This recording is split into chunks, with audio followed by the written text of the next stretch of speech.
We're going to finish out our gas unit by talking about gas stoichiometry, starting with reactions that occur at standard temperature and pressure. Let's start by reviewing our handy-dandy mole chart. Go ahead and use that space at the top of your notes page to copy down what you already know. You know that 1 mole of a given substance equals Avogadro's number of particles. That's 6.02 times 10 to the 23. I'm going to say atoms here because that's the shortest word. And you also know that 1 mole of a given substance equals its molar mass in grams. And you get that molar mass from the periodic table. So you know how to convert from mole to mass, mass to mole to particle, and particle back to mole. You also learned that you can convert from the moles of substance A to the moles of substance B using the molar ratio. That's that bridge between moles of A and moles of B. And the molar ratio comes from your balanced chemical equation. In today's Engage, you were asked to solve for the volume of 1 mole of copper metal at standard temperature and pressure. Hopefully, you were able to calculate that 1 mole equals 22.4 liters. And this will be true for 1 mole of any substance at standard temperature and pressure. So we can say when we're converting from moles to liters or back to liters to moles, that at standard temperature and pressure, you should use the conversion factor 22.4 liters per mole. So let's add to our mole chart volume right here. We can convert from moles of substance A to volume of substance A, and also moles of substance B to volume of substance B, using that conversion factor 22.4 liters per mole. So we can convert from moles to volume by multiplying moles of substance B here by 22.4 liters. And we can convert back to moles by dividing volume by that 22.4 liters. Let's try out a problem. We've got what volume of nitrogen dioxide gas is produced when 18 liters of nitrogen monoxide react with excess oxygen to form nitrogen dioxide at standard temperature and pressure. Start by underlining your givens. We've got 18 liters of nitrogen monoxide and STP. And we know we're trying to find the volume of nitrogen dioxide. So this is a volume to volume conversion. Let's go ahead and label our equation. We've got 18 liters of NO, and we're solving for liters of NO2. And to convert from one substance to another, we know that we're going to need to make sure that our equation is balanced. And right now, it doesn't look like it is. I see that I have 3 oxygen on the reactant side and 2 on the product side. So I need to make sure that the left side has an even number of oxygen atoms to match the right. So I'll first put a 2 in front of that nitrogen monoxide. And then to balance out those numbers, we'll put a 2 in front of NO2. So we've got 2 nitrogen on the left, 2 on the right, and 4 oxygen on the left, 4 on the right. Good, all balanced. Now, time to fill in our railroad tracks. Always start with what you're given. We've got 18 liters of nitrogen monoxide.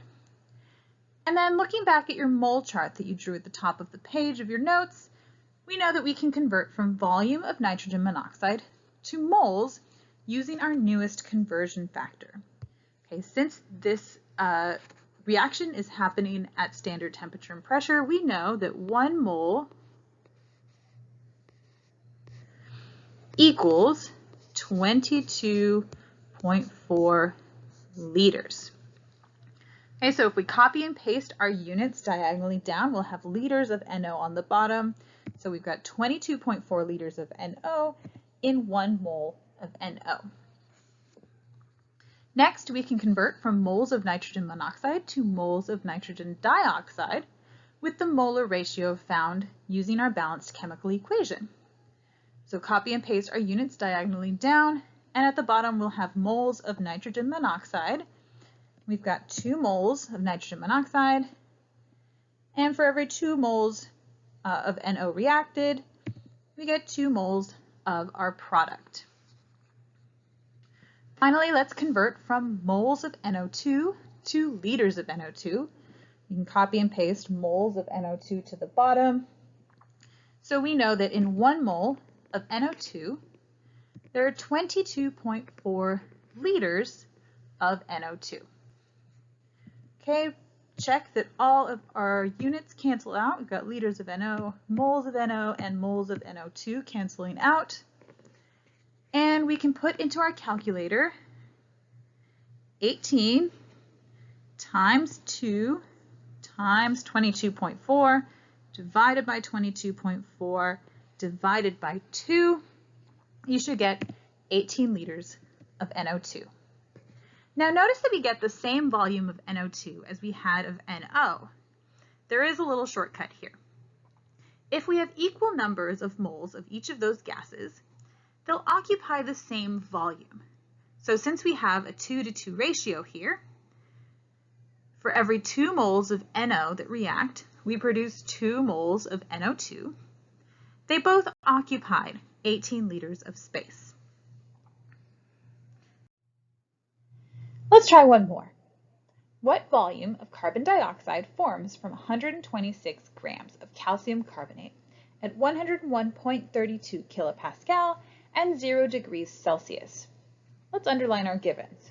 We've got 126 grams of CaCO3, and then our 2 other conditions, 101.32 kilopascal and 0 degrees Celsius. You should recognize from previous lectures that these are standard temperature and pressure. So because of this, we know that in this problem, we can use the conversion factor, 1 mole equals 22.4 liters. And we're solving for volume of CO2. So on our equation, we can write 126 grams under CaCO3, and we're solving for liters of CO2. Now in this problem, unlike the previous problem, we're starting with grams instead of liters. So if you look at your mole chart, you should be able to see that the first conversion we'll be doing is going from grams of CaCO3 to moles of CaCO3. Okay, so let's fill in our railroad track, starting with 126 grams of calcium carbonate. And we can convert from grams to moles here using the molar mass in grams of calcium carbonate. So let's calculate that out. Okay, and we get a total of 100.09 grams. So we can put that into our railroad track. If we copy and paste diagonally down our units, we should have grams of CaCO3 on the bottom. So that's where that 100.09 will go. And that molar mass in grams is equal to 1 mole of calcium carbonate. Then if we again copy and paste our units, we know that we're going to have moles of CaCO3 on the bottom, and we're converting from moles of CaCO3 to moles of carbon dioxide using the molar ratio. That molar ratio is 1:1, so we can put 1 mole here, 1 mole there. And then finally, we know that 1 mole of CO2 will equal 22.4 liters. Okay, so we have moles on the bottom, liters on top. Okay, let's check that all of our units cancel out correctly. And then put into your calculator 126 grams times 22.4 divided by 100.09. And you should get 28.2 liters of CO2 produced from 126 grams of calcium carbonate.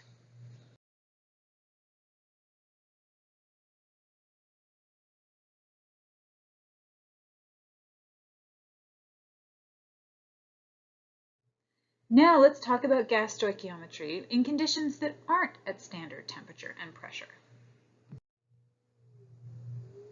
In this first problem, we're asked what volume of carbon dioxide forms from 126 grams of calcium carbonate at 120 kilopascal and 25 degrees Celsius. Now this may look a lot like the previous problem that we just solved, but what's different? Well, let's look at what we're given. We're given 126 grams of calcium carbonate, 120 kilopascal, and 25 degrees Celsius. Hopefully you can recognize that this is not at STP. So because it's not at STP, we can't use the conversion factor 1 mole equals 22.4 liters. So instead, in order to solve for volume, we're going to need to use the ideal gas law equation, PV equals nRT. Now we're solving for volume of carbon dioxide based on our starting value of grams of calcium carbonate. So let's see what we have that we can put into this equation already. We are solving for volume, so that's accounted for. And we have pressure, temperature, and of course the constant R. So we need to figure out moles of carbon dioxide, but we only have grams of calcium carbonate.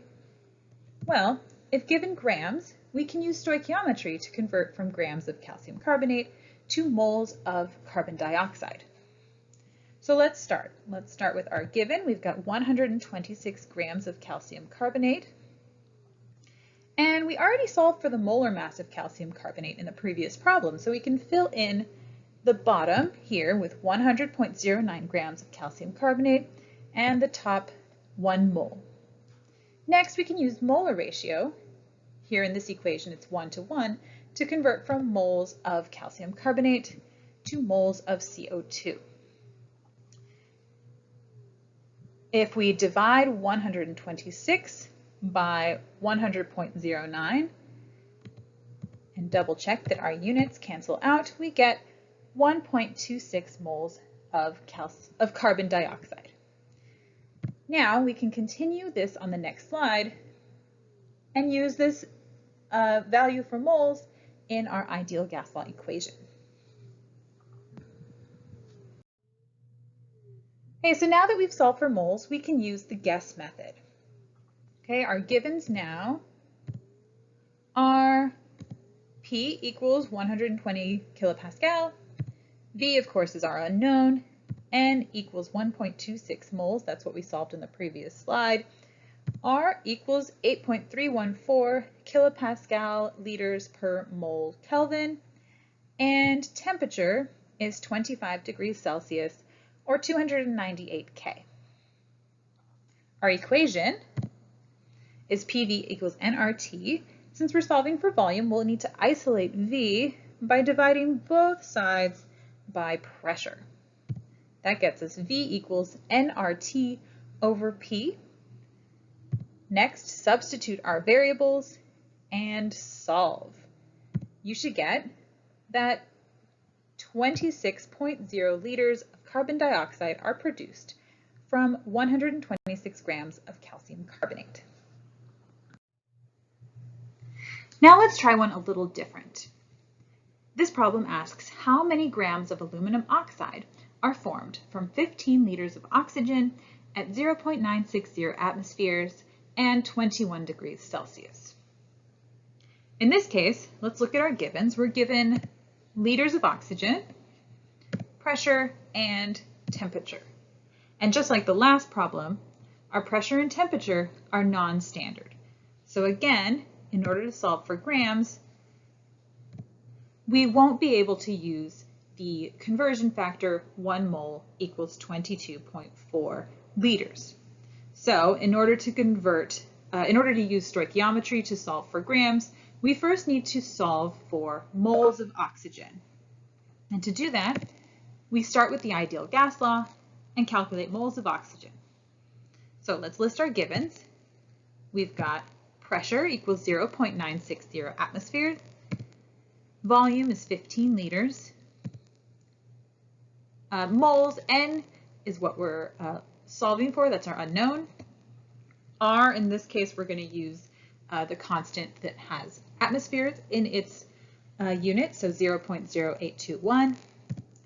And then our temperature is 21 degrees Celsius, or 294 Kelvin. The equation we're using, again, is PV equals nRT. That's the ideal gas law equation. And we're isolating N this time. So N equals PV over RT. Substitute our variables and solve. You should get that N equals 0.597 moles of oxygen. Now we can use Stoich to solve for mass. Okay, now we can use Stoich to convert moles of oxygen to grams of aluminum oxide. We'll start with that value we just calculated, 0.597 moles of O2. And we're going to convert from moles of O2 to moles of aluminum oxide using our molar ratio. So if we copy and paste our units diagonally down, we'll have moles of O2 on the bottom. Okay, there's a 3 in front of O2 in our balanced chemical equation.